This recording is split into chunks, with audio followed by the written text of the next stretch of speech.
llegamos a 1977 con esta institución. ¿Con cuál institución se refiere? Con el Congreso de la Nación Argentina. Las instituciones son permanentes, entiendo que sí. Por cierto que sí.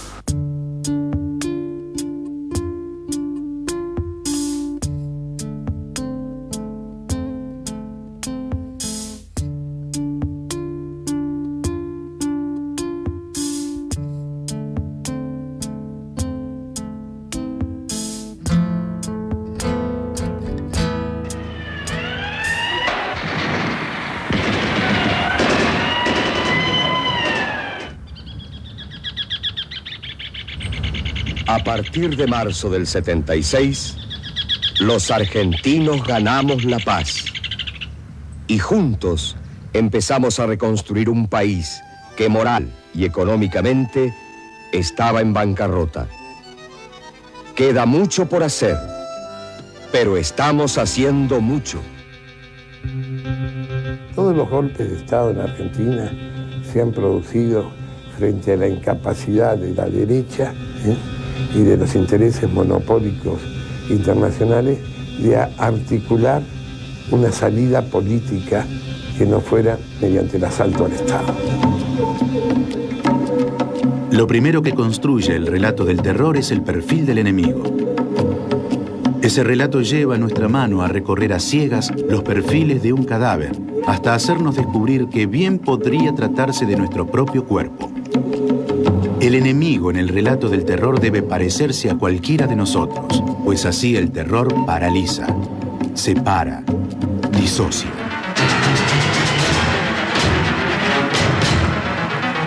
Desorden, especulación, terrorismo, desprestigio, estancamiento. Esto ocurría antes del 24 de marzo de 1976. Usted lo vivió. Recuerde y compare. El Estado terrorista es una suerte de Jano bifronte, donde por un lado tiene las características de un gobierno militar tradicional, pero tiene toda una cara oculta, donde está involucrado el conjunto del Estado para implementar a través del terror la dominación de la sociedad. Yo recuerdo que era estudiante en la Facultad de Filosofía, me reunía con unos compañeros a estudiar y un día vemos en el diario que sale un decálogo de cómo reconocer a un subversivo. Y la verdad que nos asustamos.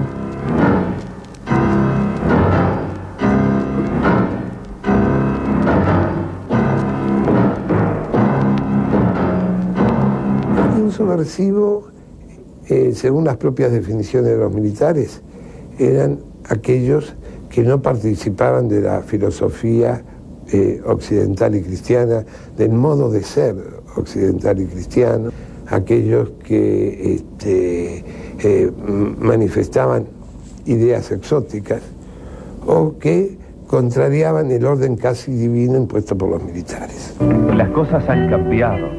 Ahora se respira, se trabaja, se pasea, se habla con tranquilidad, hay seguridad. Aprendimos que la libertad da derechos, pero también crea obligaciones, que la solidaridad es un valor esencial para la comunidad. Retornamos al estilo de vida argentino, a nuestro estilo. La subversión tenía la misma definición que ahora tiene terrorismo para Bush. Es decir, terrorismo puede ser cualquier cosa, subversión puede ser cualquier cosa, y es precisamente esta ambigüedad en la definición la que va imponiendo la autocensura o el temor o el terror. No vaya a ser que piensen que soy subversivo ahora que soy terrorista. Volvimos a sentirnos argentinos en un marco de seguridad. Si miramos a nuestro alrededor, vamos a darnos cuenta que muchas cosas han cambiado después de aquel 24 de marzo. 24 de marzo de 1978, segundo aniversario del proceso de reorganización nacional. 2 años en que la Argentina recupera su histórico camino de libertad. Todos sospechaban del de al lado, o porque le veían cara de peligroso o porque creían que lo iba a denunciar. Nadie hablaba de su vida personal, de sus relaciones. Se trataba de no tener agenda y no vincularse con nadie porque podía ser un engaño. Uno no sabía bien por qué desapareció alguien. Uno necesariamente también se sentía una víctima potencial de ese terror.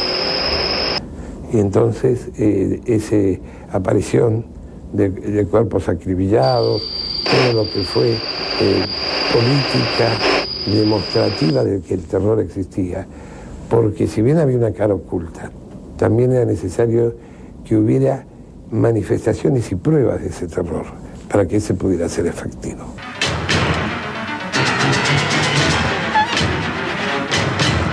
Antes del 24 de marzo de 1976, la incapacidad, el desencuentro y los intereses de sector fomentaban el desorden y la anarquía, atentando permanentemente contra la vida nacional.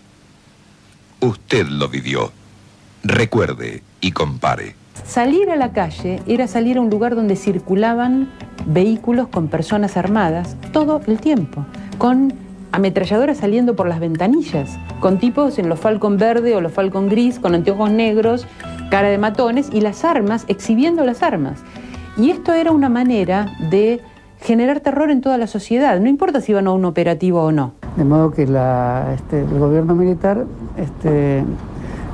habló de una manera precisa y controlada y estableció en el lenguaje también ciertos síntomas del terrorismo de Estado. Recuerda que depende de ti no volver hacia el pasado. Recuerda que no hay nada peor que olvidar. Sin reconocimiento, de alguna manera estás anticipando que el Estado tiene una hostilidad hacia lo que no reconoce. La frase célebre de Ibérico Saint-Jean, donde habla de que primero van a matar a los guerrilleros, después a los colaboradores, después a los indiferentes, ¿no? Ese abrir el círculo de culpabilidades hasta todo extremo que no significara una adhesión absoluta al golpe militar. Era extrema la idea de que no había reconocimiento, se había puesto una sigla a las organizaciones armadas y demás. Esa sigla de algún modo sustraía también el nombre, sustraía la vitalidad que puede tener un nombre que forma parte de una cadena libre de elecciones respecto a la personalidad, la singularidad del individuo o de un grupo político, ¿no? Yo creo que en este caso la subversión fue la gran excusa para la recomposición de esta lógica distinta de acumulaciones, la ruptura con el keynesianismo, digamos así, y al mismo tiempo una rearticulación de la hegemonía norteamericana sobre su patio trasero al haber estado tan fuertemente acosado.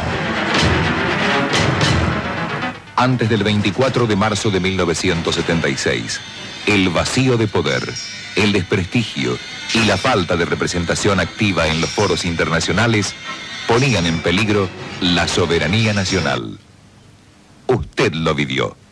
Recuerde y compare. Eso implicaba terminar con la contestación social, con el crecimiento de un sindicalismo independiente a través de los gremios en lucha, de coordinadoras de gremios, todo lo que significaba la estructura sindical del país al margen de los aparatos burocráticos sindicales. Era preciso terminar con todo tipo de disenso político, pero también de disenso intelectual en todos los estamentos de la sociedad. La carrera de la aniquilación también se dio en el terreno de la cultura. Toda dictadura tiende a intentar el reemplazo de la cultura asesinada. ¿Conoce la sala de la tortura? Así le llaman a la sala de maquillaje. Acá nadie se salva.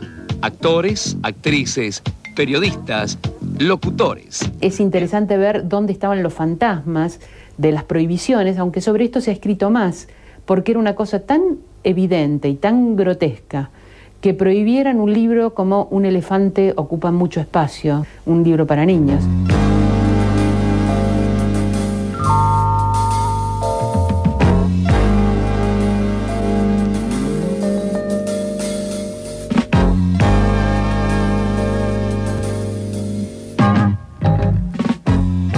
represión cultural no la hicieron los militares, la hicieron enormes cantidades de civiles que estaban al servicio de ese gobierno, muchos de los cuales eran académicos e intelectuales y muchos de los cuales todavía siguen cumpliendo funciones. Cuando las autoridades del proceso de reorganización nacional detectaban en cultura o en educación que había determinados contenidos curriculares, determinadas carreras que les eran adversas, las cerraban. Estaban más preocupados por matar a los docentes, matar a los alumnos y perseguir la teoría de los conjuntos y algunas otras cosas que veían como altamente subversivas, que por construir un lenguaje o una, te diría yo, un orden simbólico diferente, ¿no? 2 años de estudio, de paz, de una realidad que armoniza la fuerza de la vocación con la dedicación responsable.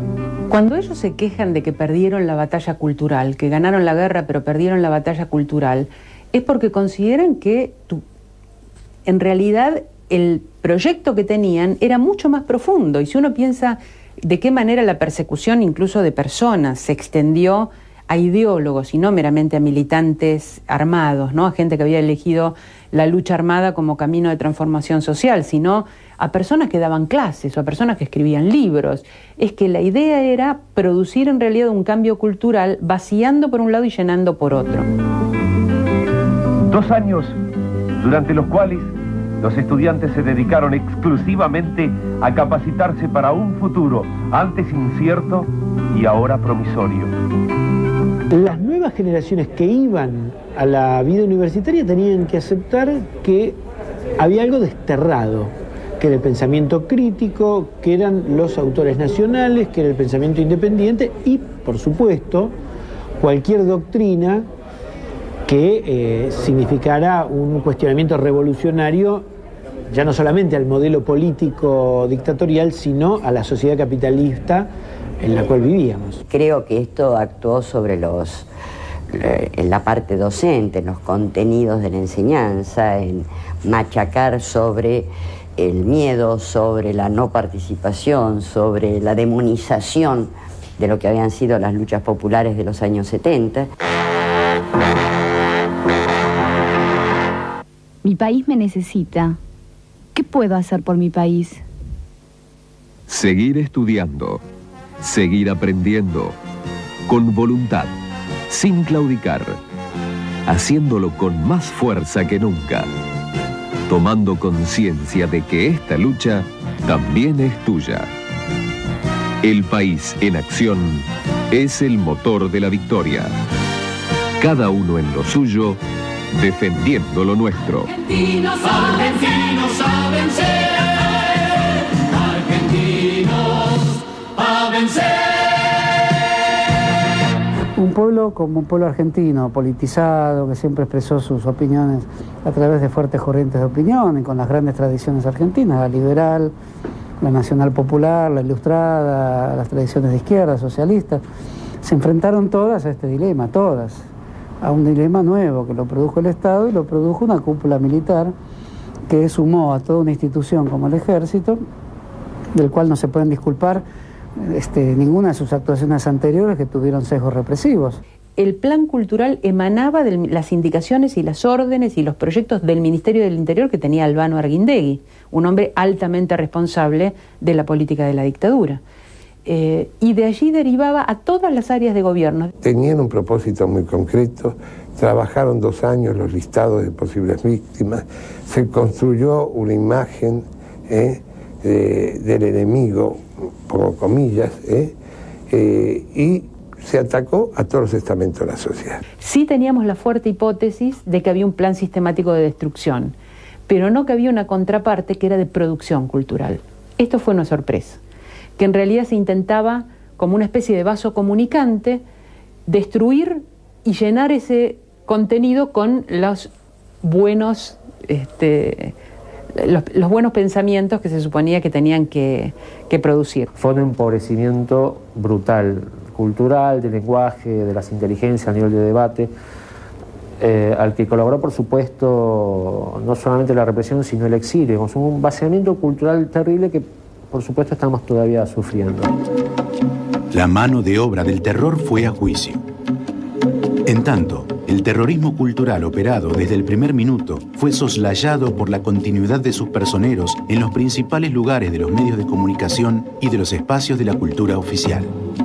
Ocurre que tuvimos una dictadura muy sangrienta y que la desaparición de personas, el secuestro de niños, la tortura, el asesinato, fueron cosas tan fuertes en el momento del juicio a las juntas, todo lo que salió a luz para aquellos que todavía no estaban enterados. Fue tan fuerte que realmente hablar de la represión cultural parecía bastante superficial. Tuvieron que pasar muchos años para que podamos darle una dimensión política a este hecho y no resulte ofensivo para muchas otras pérdidas, sobre todo pérdidas humanas, que fueron muy graves para nosotros. El patetismo del discurso moral y de la cuestión de valores cubría como una manta corta y deshilachada la instauración del sistema económico que maniataría al país por 3 décadas. En el caso del golpe del 76, yo creo que hay que reparar en que fue la primera vez en estos gobiernos cíclicos que el conjunto de los sectores más concentrados de la economía salieron a ser parte integrante de este golpe de Estado del 76. La ideología era Dios, familia y propiedad, que esto es muy característico de una derecha regresiva, muy conservadora y un supuesto liberalismo. Es notable que quienes han destruido tantas familias, matando padres, hijos, secuestrando niños, etcétera, sin embargo llevaran verbalmente, de manera ostensiva, esos presuntos valores de la familia occidental y cristiana.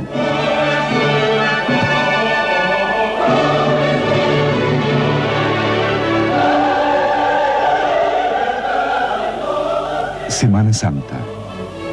El Hijo de Dios sufre y muere por los hombres. Que su ejemplo de entrega y abnegación nos ilumine para trabajar unidos por un mundo mejor. Pues es que es liberalismo económico, no es el liberalismo jurídico-político.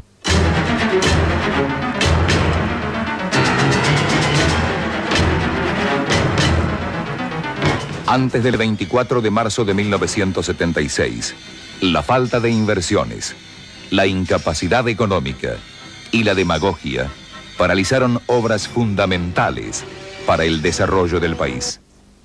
Usted lo vivió. Es un liberalismo que ya desde su fundación, digamos así, planteaba que no interesa tanto la forma del gobierno como el hecho de que ese gobierno sea capaz de permitir el libre juego de las leyes del mercado. Por lo tanto, si el gobierno es democrático y permite el libre juego, fantástico.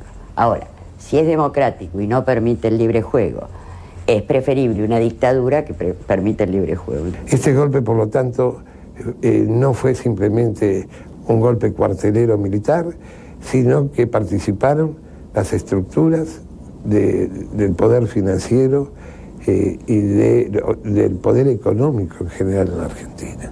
Por eso este es un golpe que tiene 2 jefes. Por un lado Videla, pero por otro lado Martínez de Oz. Los saberes de la clase pasiva han aumentado significativamente en los 2 últimos años. De esta manera se van recuperando los salarios para alcanzar los niveles deseables.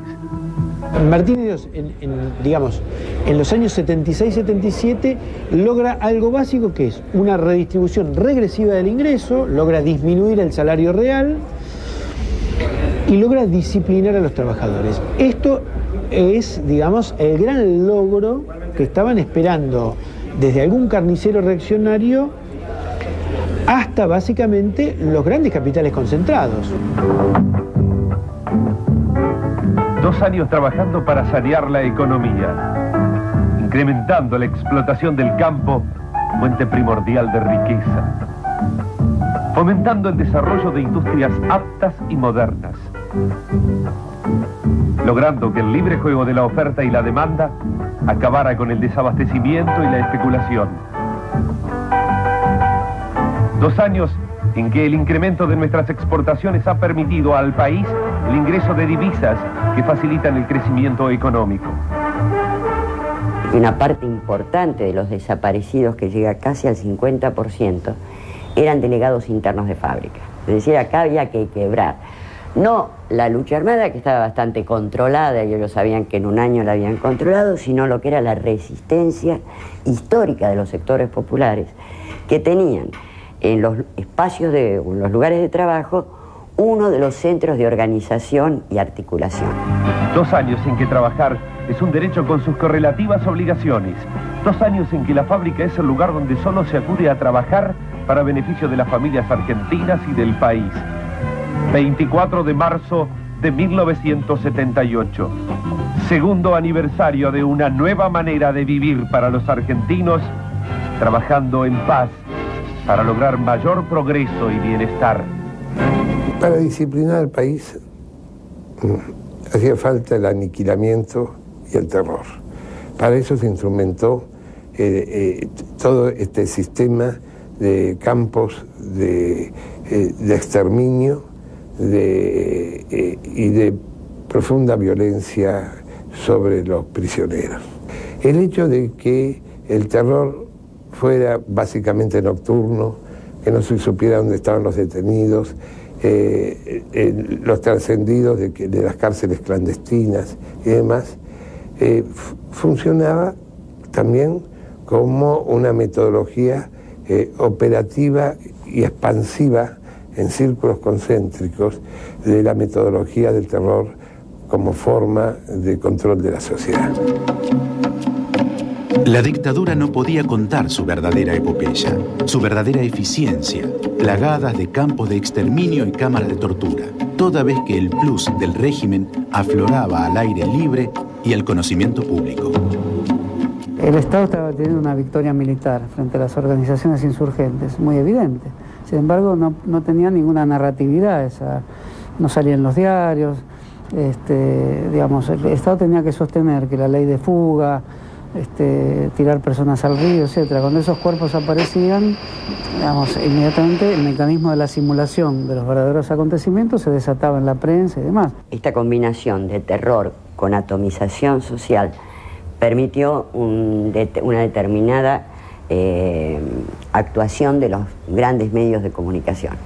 La prensa, por supuesto, los llamados grandes comunicadores, es decir, pequeños y miserables, como Neustadt, como Grondona, como Morales Solá, como tantos otros, fueron los corifeos de la dictadura. Son los propios medios por convicción, por lo menos los medios del establishment, por convencimiento de que era necesario el golpe y por lo menos convencimiento de urgencia de que había que darles un muy largo margen de libertad y por apoyo al propio proyecto político de la dictadura, que no necesitan que nadie les vaya a decir nada, apoyan, aplauden y añaden, insisto, argumentos más inteligentes que los propios milicos podrían difundir.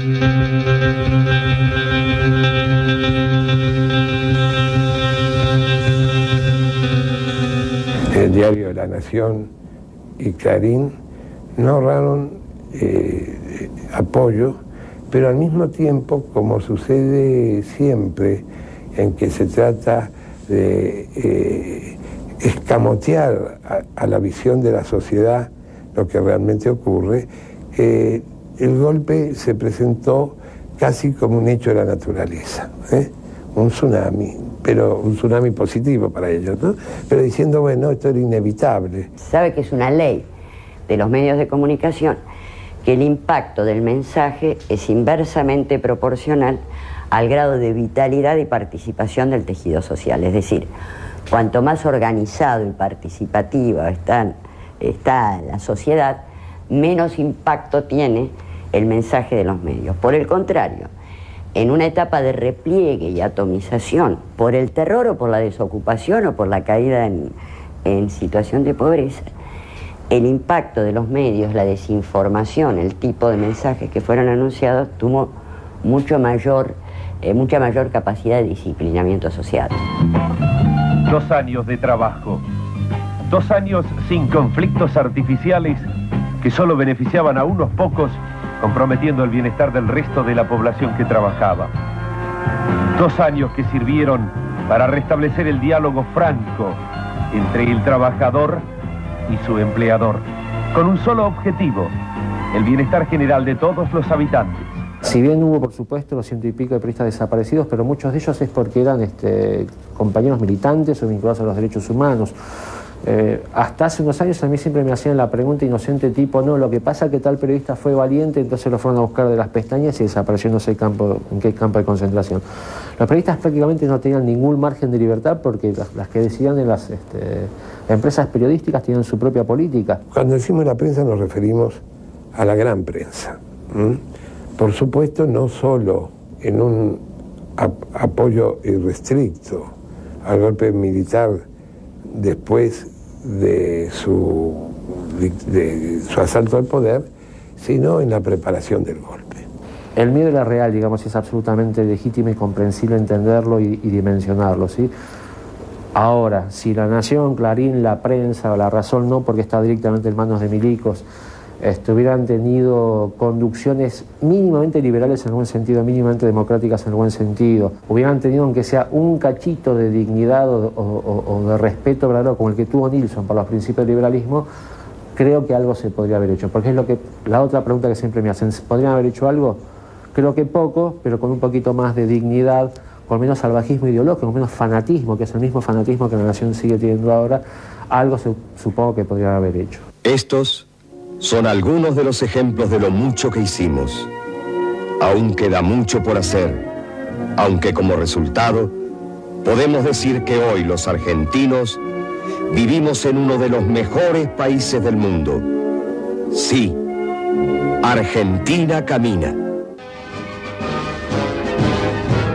Los hombres y mujeres que volvieron a la calle y a las plazas por los extraños permisos suscitados por el Mundial 78 o la Guerra de Malvinas terminarían recordando, de alguna manera, su ser de multitudes. Rápidamente, con el orden y disciplina de la conciencia y accionar, una palabra se dibuja en el campo de juego. Argentina 78. El Mundial fue un punto de inflexión porque inevitablemente la gente volvió a la calle, hubo como, digo, esta frase, este concepto me lo han cuestionado un poco por populista y aparte porque es un poco por ahí más literario que científico, pero a mí me da la sensación de que hubo una pequeña bisagra ahí. Mundial 78, una muestra de lo que los argentinos somos capaces de hacer. Continuemos por el camino trazado, haciendo cada día un poco más y mejor para lograr el país que deseamos. Argentina, voluntad de los argentinos. Yo creo que ahí tuvo un doble significado. Primero fue un intento, obviamente, de distracción de las grandes mayorías en función del fútbol. Pero yo recuerdo que en los festejos del Mundial de pronto había una serie de códigos masivos que de alguna manera descomprimieron el terror.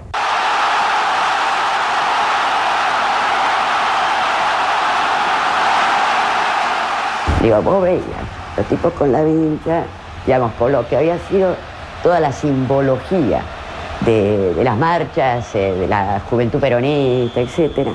Toda la simbología sin nombre, pero tocando el bombo y era dale campeón, dale campeón.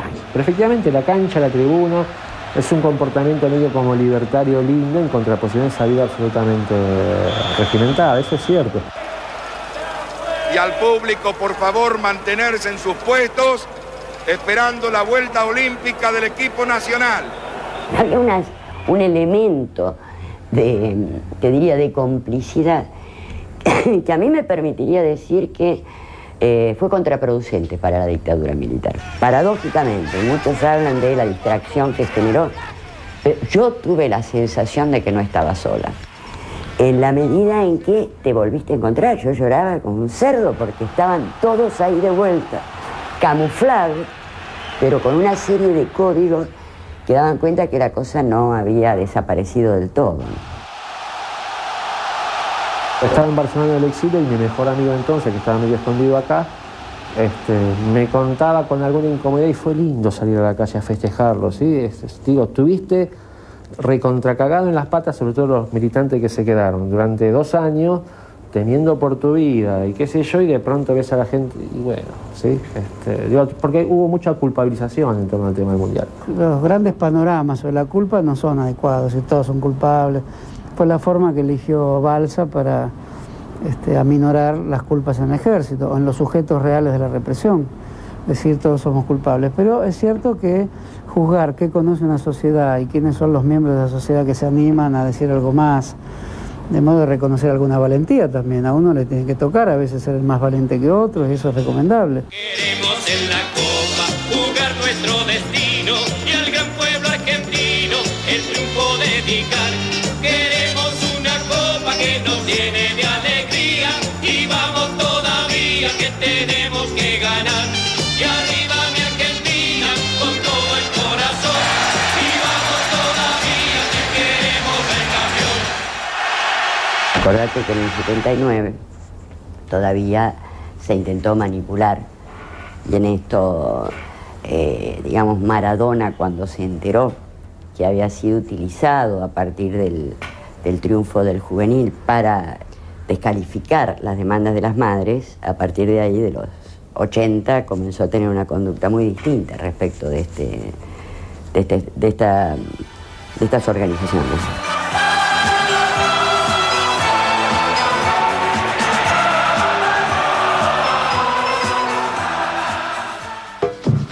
Miles de hombres jóvenes, miles de soldados argentinos han cumplido con su deber. Ebrios de sangre, los hombres más conspicuos del régimen comenzaron a creer que podía actuarse sobre la conciencia pública con los mismos criterios de comunicación que los hombres de armas suelen utilizar en la guerra. La idea del lenguaje militarizado, por lo cual la mayor homogeneización en la sociedad se obtiene a través de siglas, a través de ciertos logotipos, a través de ciertas voces de mando, a través de ciertas expresiones que se anulan del otro y que se las confiere en términos de un lenguaje apto para la persecución. En fin, todo eso son formas de la organización de la sociedad en términos de la organización del lenguaje. Una tradición de patria, una vocación de servicio, una causa justa. Nuestro ejército, fiel a sus nobles orígenes, fiel a su vocación irrenunciable y fiel a su ideal argentino, cumplirá con su deber. Cuando hay una entidad central que organiza el lenguaje, como cuando es esta organización algo que emana del Estado, evidentemente vivimos tiempos de oscuridad, ¿no es cierto?, como los que se vivieron, entre otras cosas, porque el lenguaje estaba clausurado. En las unidades armadas, la guerra tiene un aspecto de la guerra que es la guerra psicológica. Ellos, se capacitan de esa manera. Eso es algo que no solamente lo dice la dictadura militar argentina, sino que lo hacen habitualmente todos los ejércitos que entran en conflagraciones, donde además del terreno de operaciones tienen que pelear o disputar el consenso de la sociedad. Entonces, la guerra psicológica ellos la entendieron como, lo que podría llamarse el aparato propagandístico de la sociedad. La campaña del desierto representó mucho más que un hecho militar. Fue la decisión de todo un pueblo de incorporar con su sangre y su coraje un territorio que por derecho le pertenecía. En el momento más crítico de la tarea de aniquilación, la dictadura comenzó a generar una retórica mejor que la justificara. Ya no alcanzaba con el relato defensivo frente a la agresión apátrida y atentatoria contra el modelo occidental y cristiano. Era indispensable intentar vincular a la banda asaltadora del gobierno con alguna raíz histórica. La generación del 80, el ejército conquistador del desierto, el pasado glorioso de la Argentina conservadora del centenario. Un esfuerzo militar gigantesco y triunfador que nos marca a los argentinos la dimensión de lo propio, la importancia de su custodia y el valor de su defensa. La idea de Esto es la publicidad, una publicidad diáfana, basada en una especie de felicidad pública inspirada en el miedo. La idea es que ya no el pueblo, sino que la Argentina se convertía en un país monocorde.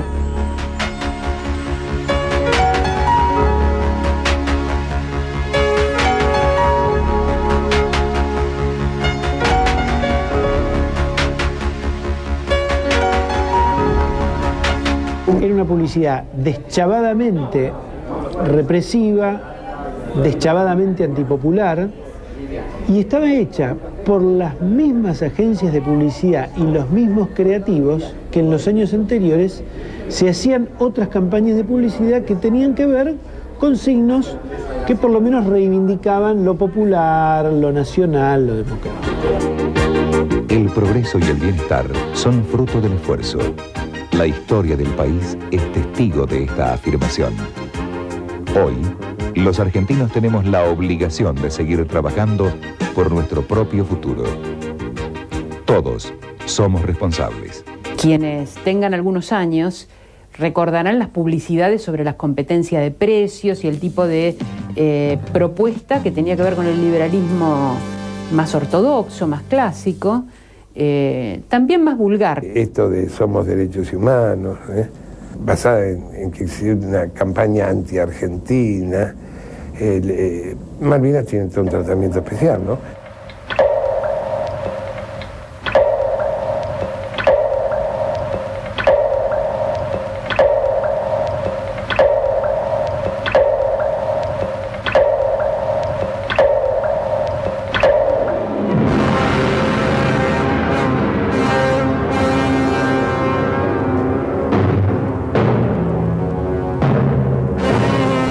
Y de pronto se generó una esquizofrenia total, porque en vez de ser los rusos los enemigos pasaron a ser los norteamericanos e ingleses.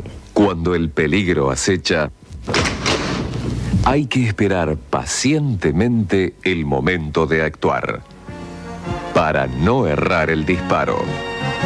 Saber esperar es saber luchar. Argentinos, a vencer. El canciller de la dictadura terminó solicitando y recibiendo el apoyo de Fidel Castro. La Unión Soviética ofrecía apoyo satelital. Es decir, el enemigo se había transformado en amigo y el amigo en enemigo. Curaremos nuestras heridas, alzaremos nuestras frentes y seguiremos adelante.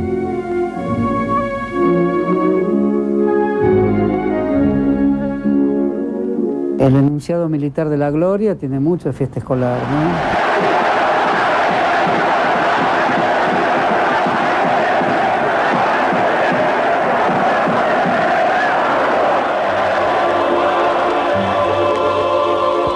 El espíritu argentino, como ayer, hoy y siempre.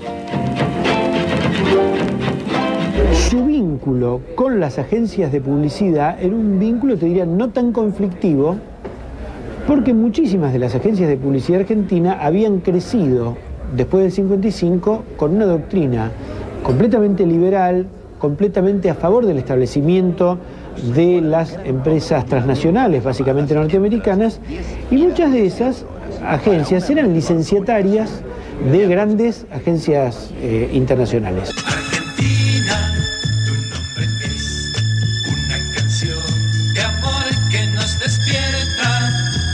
Nos dice que hay que estar siempre en vos, siempre en vos, siempre alerta. Soberanía es estudiar. ¿Qué pensás de la soberanía? ¿De la soberanía?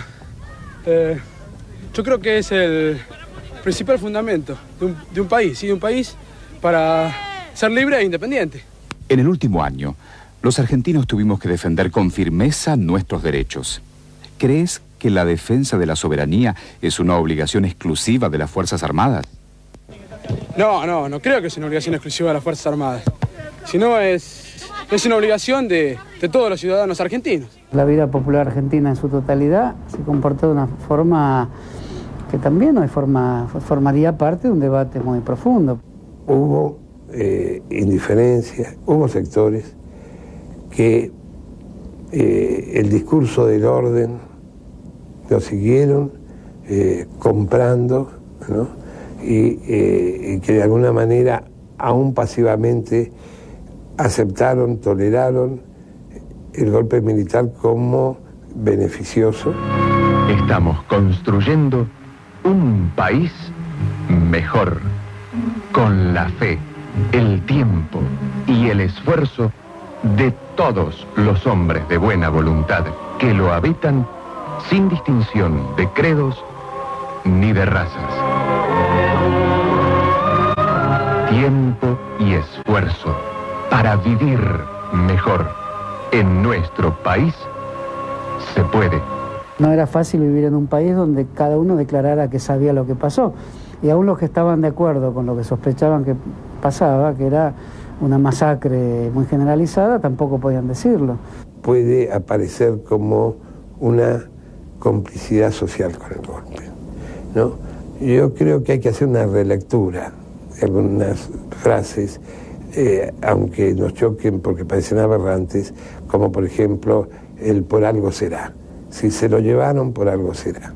Una primera lectura es la de legitimar el accionar.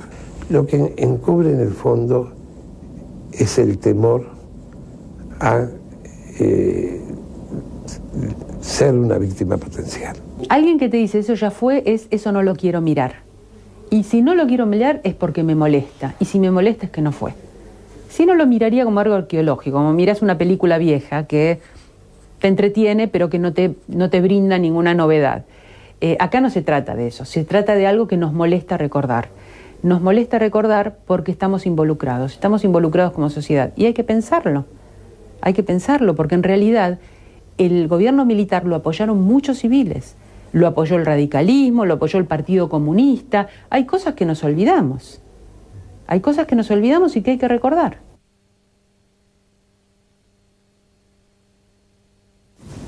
Unidos hemos tomado conciencia de la necesidad de defender nuestra soberanía y proteger nuestros derechos.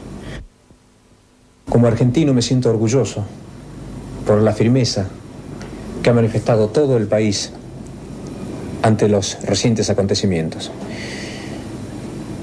Creo que seguir actuando de esa manera significará dejarle a nuestros hijos la mejor herencia que ellos puedan recibir. Un país libre y soberano. Soberanía es estudiar, soberanía es trabajar, estar de pie cada mañana, sentir tu sol, amar la tierra y mirar a nuestro cielo con amor. Soberanía es nuestro orgullo de argentino. No podemos tener la misma responsabilidad de los autores mediatos, como la Junta, de las Fuerzas Armadas en su conjunto, del bloque civil de la dictadura, sobre todo las grandes corporaciones, desde Jockey Club, Social Rural, Unión Industrial, y podríamos seguir haciendo el listado. Están todas solicitadas en ese sentido, no solo de apologética al golpe, sino pidiendo más represión. Pero tampoco tenemos que caer en lo contrario, desde una actitud de un populismo que hoy no tiene sentido, de exculpación absoluta de la sociedad, porque hay responsabilidad de la sociedad. Hoy podemos decir con seguridad que hemos procedido como correspondía. Unidos hemos encontrado el verdadero sentido de la palabra soberanía, y al igual que en los momentos más importantes de la historia, hemos sabido proteger con firmeza nuestros derechos. Sigamos así, día a día, defendiendo lo que es nuestro para vivir el futuro con orgullo y con dignidad. Soberanía es estudiar, soberanía es trabajar, estar de pie cada mañana, sentir tu sol. Esta dictadura se caracterizó por tener un vínculo carnal entre empresas concentradas y fuerzas militares. Entonces la guerra psicológica la llevaban adelante fuerzas militares, pero también fuerzas civiles. Su país, argentino, está alerta para luchar por la justicia, para triunfar con la razón. Soberanía nacional, usted la hace posible. Lo que yo veía en la universidad es que muchos docentes, muchos académicos, prestaban sus servicios y estaban muy contentos con la represión cultural. Y algunos encontraban un momento para el florecimiento de sus ideas. Incluso cuando ya estaba el retiro de las Fuerzas Armadas, tipo, tengamos cuidado, las necesitamos como vigilantes, pero así literalmente.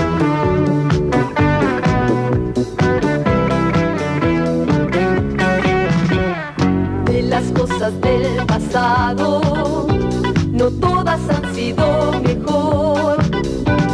Por eso hay que tener en memoria y jamás regresar al dolor, porque ya llegó el momento, la hora de reflexionar, y es tiempo de que comprendamos el valor que tiene nuestra paz.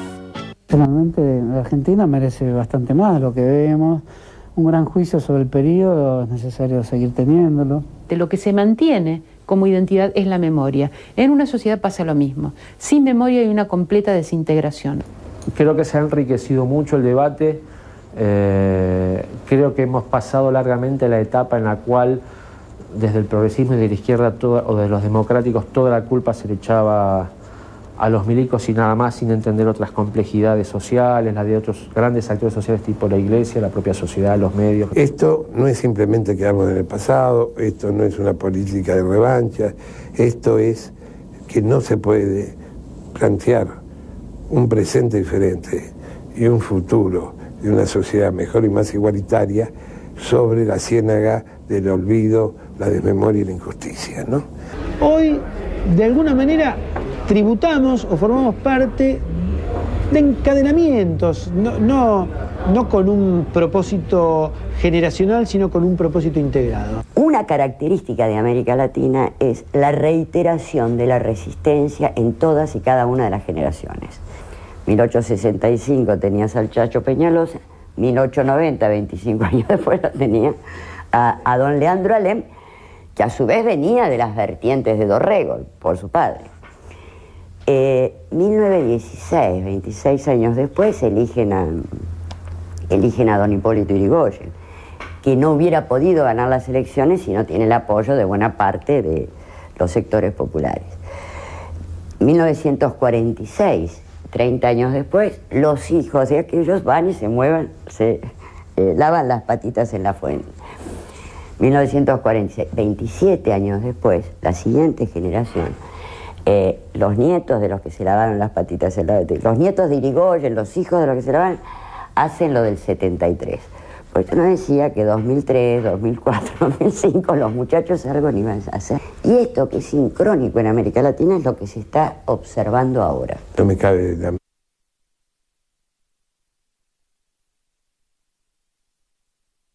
nacional de la Argentina.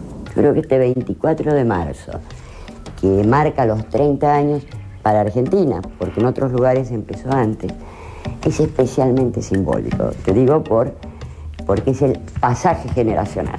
Entonces, yo creo que estos sectores juveniles menores de 30 y pico, que fueron los menos afectados por el proceso del terrorismo de Estado, tienen acá un papel que cumplir, ¿no? Y nosotros, antes de caer al geriátrico o a otro lado, no menos, hay que pasar la posta. Pero creo que este es un momento muy clave de la historia argentina y de la historia de América Latina. Para que el nunca más sea realmente un nunca más, es preciso destapar toda la noche negra de la dictadura.